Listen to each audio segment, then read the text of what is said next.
If you do this, they will never stop being afraid of you. I can't control their fear, only my own.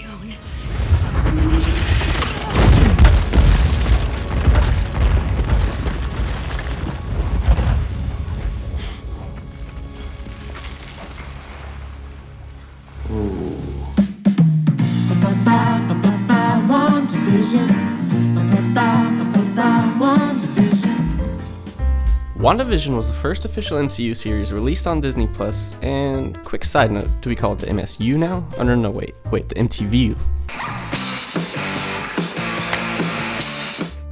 Although the show wasn't originally supposed to be the first out of the gate, Marvel came out swinging.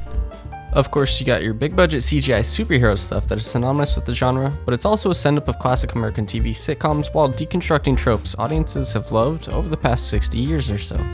Great selling points, but mostly aesthetic. As the show progresses, it's revealed to be a character study of love, loss, and what we do after facing trauma. So let's take a look at the psychology and storytelling of WandaVision. Spoilers ahead.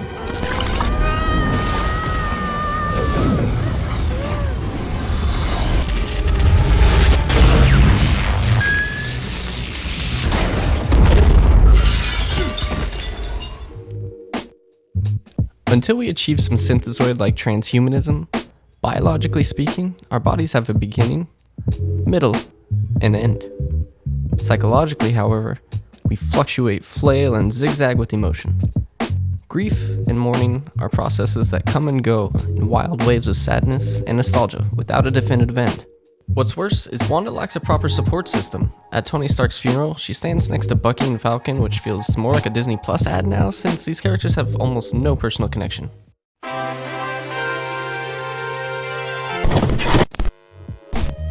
Naturally, Wanda retreats from the world by building literal walls and pushing away the only person reaching out to help her.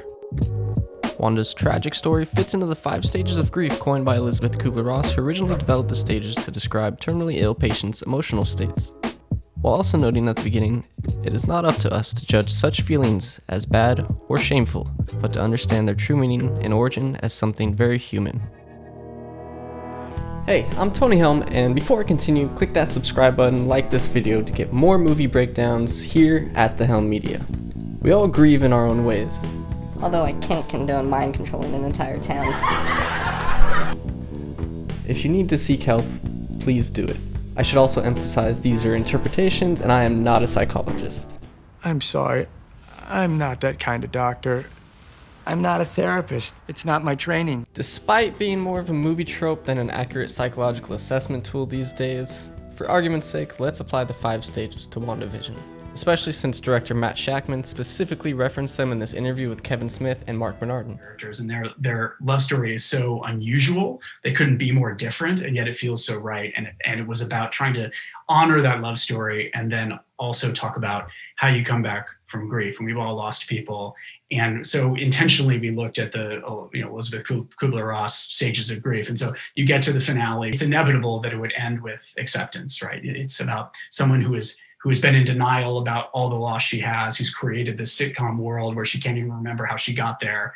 She doesn't allow herself to know how she got there, ends up accepting it. The 5 stages of grief after Vision's death go like this for Wanda. First is denial. Wanda creates Vision and the Hex to cope with her loss in a preferable sitcom reality safe from actuality.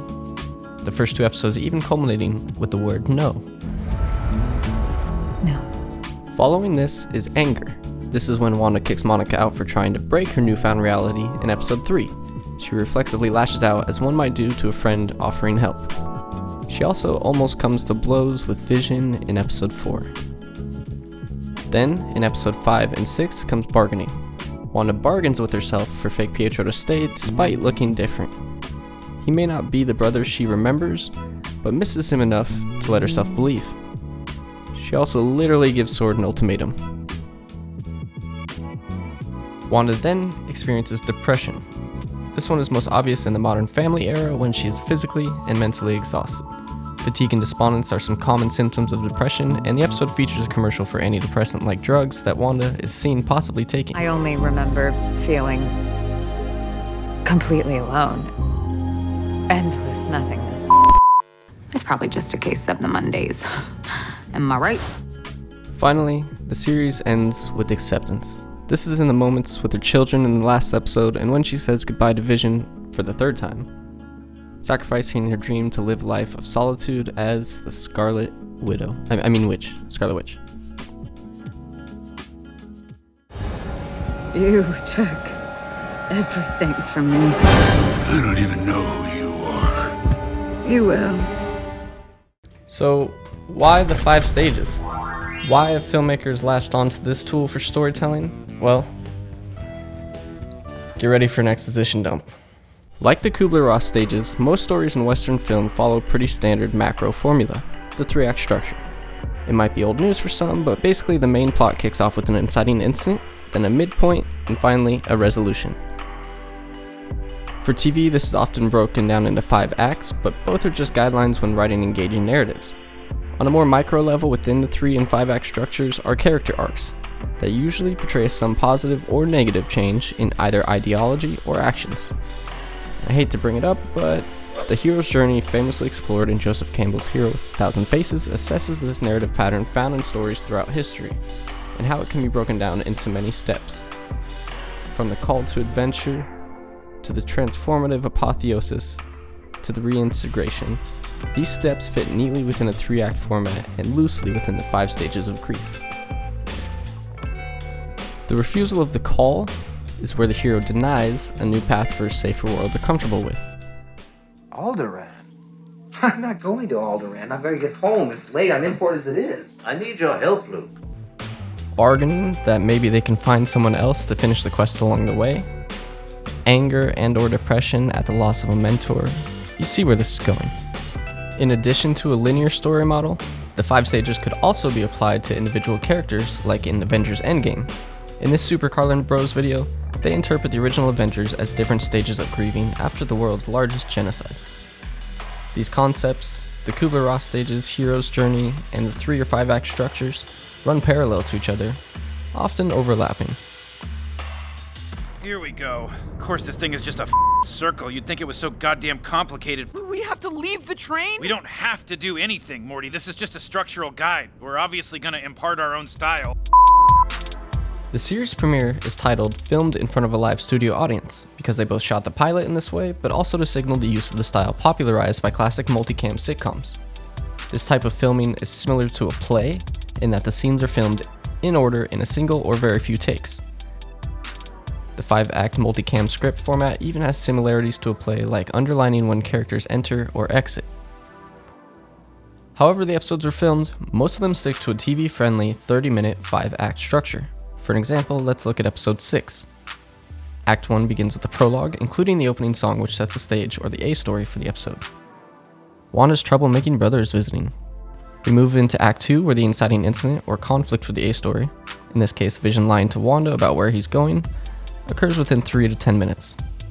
Following the short commercial break, we break into Act 3 with obstacles and rising action. This is about 15 minutes in, where the B story with Sword also starts to build momentum. Act 4 is the big climax where the A and B story meet, usually the action set piece for the episode. Lastly, in Act 5, or the epilogue, is the tag, twist, cliffhanger, whatever that leaves the audience wanting to come back next week.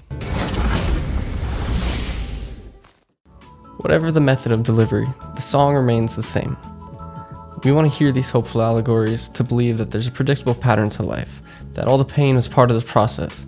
We're born, learn through mistakes, become better people in a better world by the 3rd act, but life isn't a Disney movie.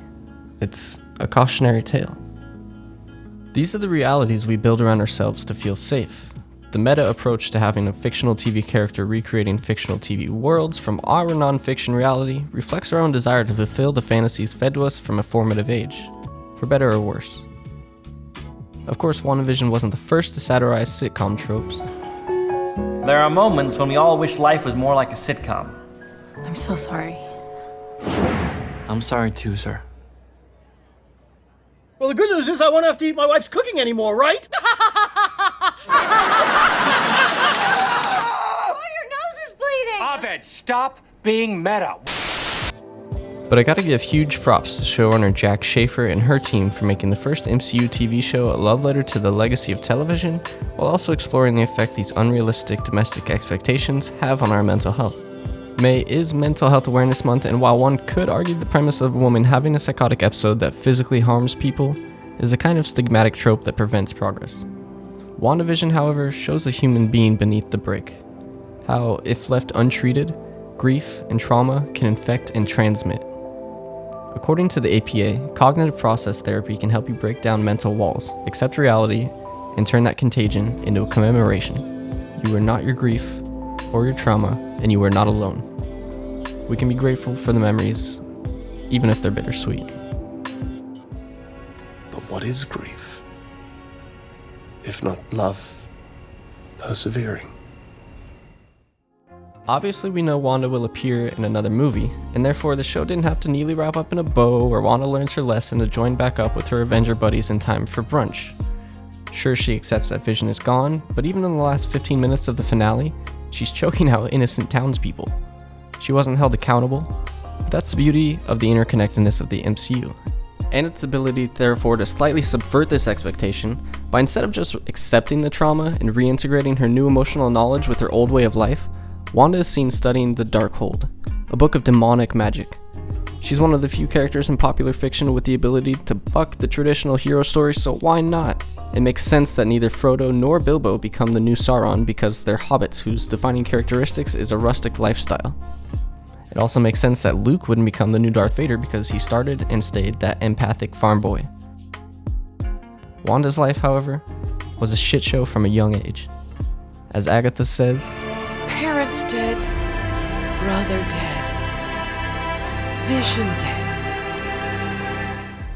Of course, this loss is no excuse for the pain she inflicts, but it does make good entertainment and complete her negative arc. In the end, Westview was like an overpowered art project in which Wanda attempted to immortalize her loved one, but by becoming obsessed with it, she abused others. She spread her trauma and in the process lost not only her family, but also her humanity. Lest we do the same. The world at large suffered some collective trauma from COVID and everything else over the past couple of years. We lost loved ones, we lost jobs, and we lost time. My best friend Connor passed over to the other side in late 2019, and while I can tell you that the pain slightly lessens over time, it still sneaks back and sucker punches you in the gut. Speculating on MCU theories immediately as we walked out of the theaters, and then watching nerdy YouTube videos on the car ride home, which then inspired us to start writing movies and making sketches, are memories that still motivate me and remind me why I love these stories. So, when I'm feeling the weight of a multiverse crashing down around me, I can always throw on some old episode of TV to escape, or a favorite flick to reminisce. To sum this up better than I could, I'll leave you with this classic JD monologue outro from Scrubs. Thanks for watching. And around here, nice people don't always get better.